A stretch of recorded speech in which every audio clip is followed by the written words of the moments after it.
दोस्तों, ज्ञान कुंज चैनल पर आपका हार्दिक अभिनंदन।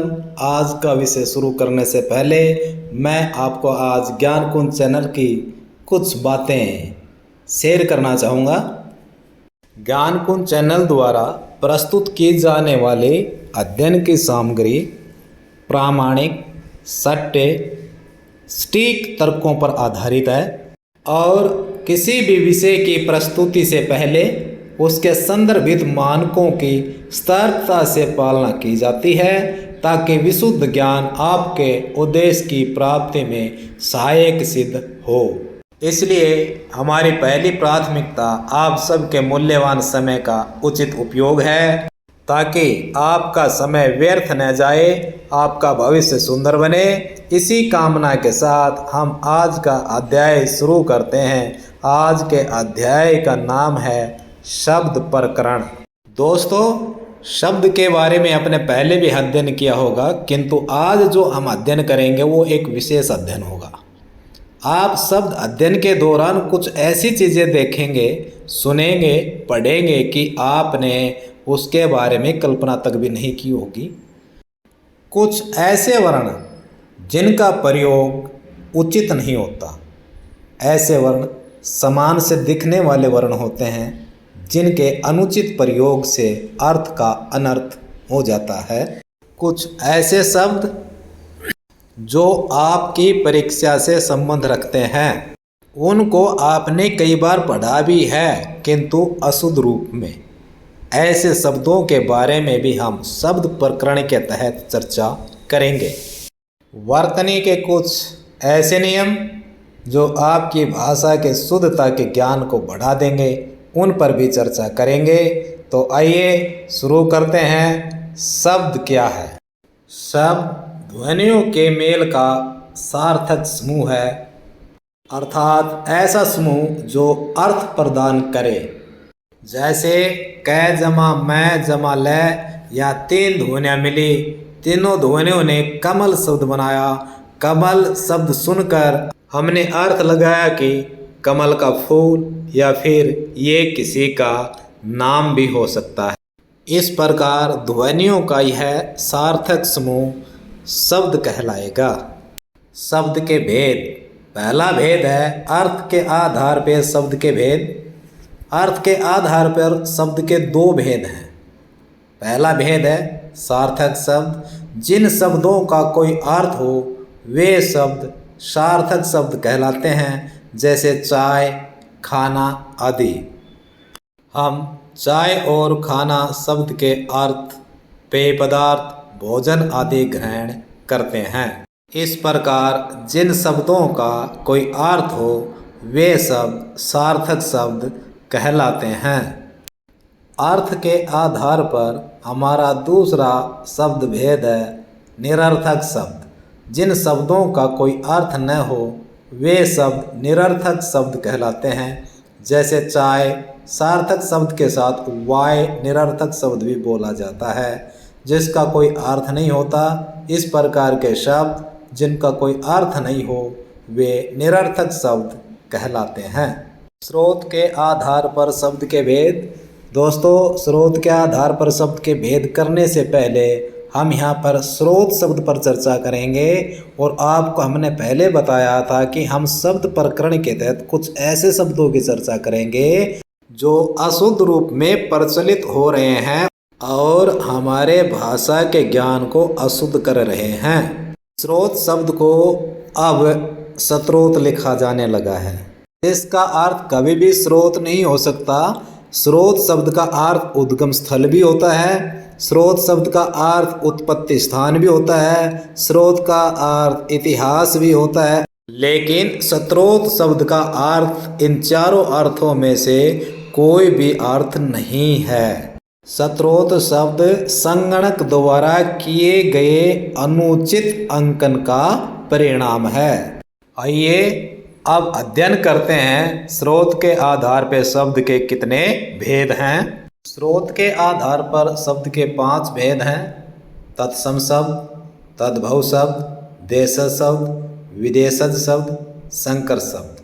तत्सम शब्द वे शब्द जो संस्कृत भाषा के शब्द हैं और हिंदी भाषा में ज्यों के त्यों प्रयोग किए जाते हैं तत्सम शब्द कहलाते हैं, जैसे पुत्र, मातृ, उचित, प्रातः आदि।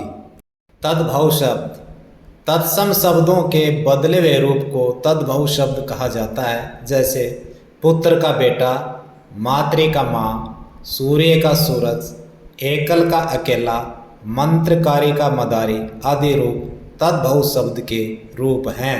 देशज शब्द वे शब्द जो देहात अर्थात ग्रामीण क्षेत्रों से मानक हिंदी भाषा में आ गए हैं उनको देशज शब्द कहा जाता है, जैसे लोटा, थाली, गमछा, पगड़ी, दमड़ी आदि।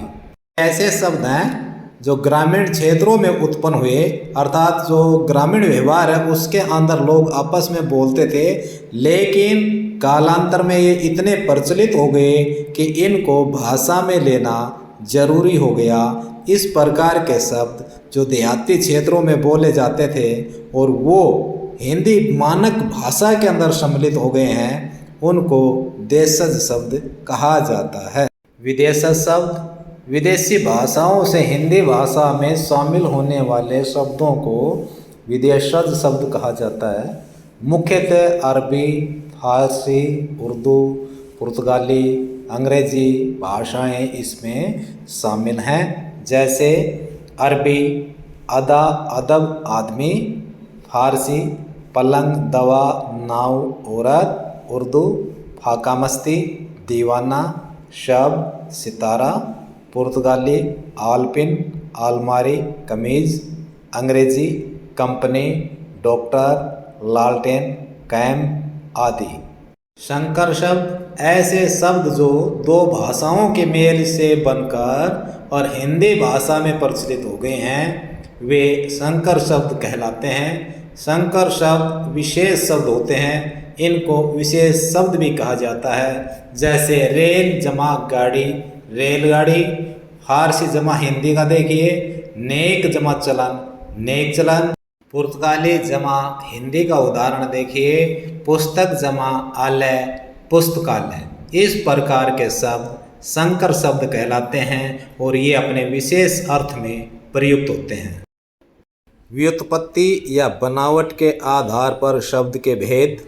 व्युत्पत्ति के आधार पर शब्द के 3 भेद होते हैं: रूढ़ शब्द, योगरूढ़ शब्द, यौगिक शब्द। रूढ़ शब्द ऐसे शब्द जो किन्हीं अन्य शब्दों के योग से न बने हों और किसी विशेष अर्थ को प्रकट करते हों, जिनके टुकड़ों का कोई अर्थ नहीं होता हो, वे रूढ़ शब्द कहलाते हैं।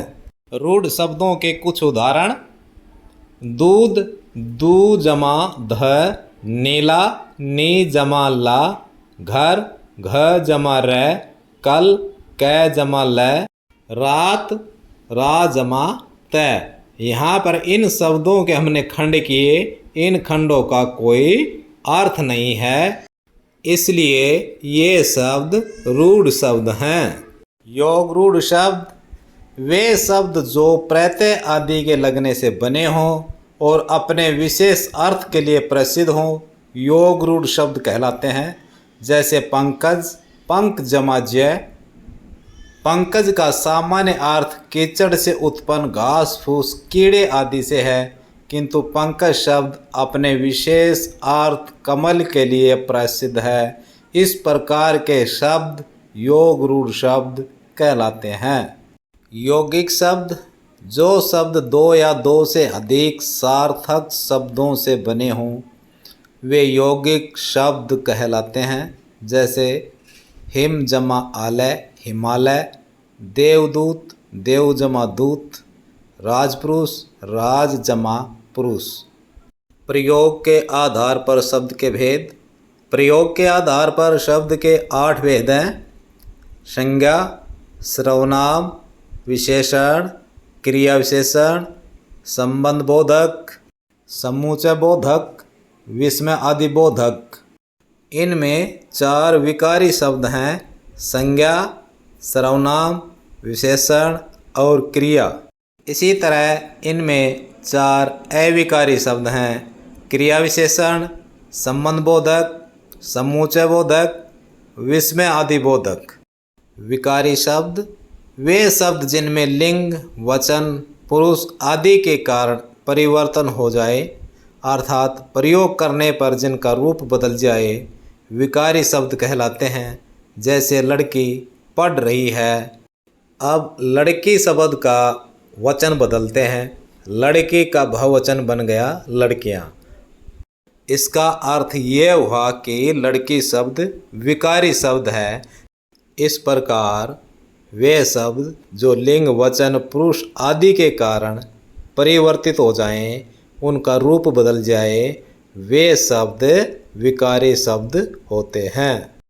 अविकारी शब्द जो शब्द सदैव एक रूप में रहते हैं, अर्थात जिनमें लिंग, वचन, पुरुष आदि के कारण परिवर्तन न हो, ऐसे शब्द अविकारी शब्द कहलाते हैं। जैसे लड़का धीरे धीरे दौड़ता है, लड़के धीरे धीरे दौड़ते हैं। यहाँ पर लड़का का हमने बहुवचन बनाया तो धीरे धीरे शब्द अपनी एक स्थिति में है, जबकि लड़का लड़के बन गया, दौड़ता दौड़ते बन गया, है एक वचन था वो हैं बहुवचन बन गया। इन दो वाक्यों में प्रयुक्त शब्दों में से केवल धीरे धीरे शब्द ही ऐसा है जिसका रूप नहीं बदला, इसलिए धीरे धीरे शब्द अविकारी शब्द है और जिनका रूप बदल गया वे विकारी शब्द हैं। दोस्तों, अब वादे के अनुसार शब्द प्रकरण के तहत हमने कहा था कुछ शब्दों की चर्चा करेंगे। तो अब हमारे पास दो शब्द आ गए हैं, उत्पत्ति और व्युत्पत्ति। उत्पत्ति स्वतंत्र होता है, वहीं व्युत्पत्ति स्वतंत्र नहीं होता। उदाहरण देखिए, करुणा शब्द की उत्पत्ति हुई है, पर करुणा जनक व्युत्पत्ति है, अर्थात करुणा में जनक हम शब्द जोड़ देते हैं तो ये करुणा जनक शब्द व्युत्पत्ति शब्द भेद के अंतर्गत आता है। नीला उत्पत्ति है, अगर उसमें कंठ जोड़कर शब्द नीलकंठ बनाया जाता है तो ये व्युत्पत्ति शब्द है। अर्थ ये हुआ कि उत्पत्ति के आधार पर शब्द स्वतंत्र होता है, लेकिन व्युत्पत्ति के आधार पर शब्द स्वतंत्र नहीं होता।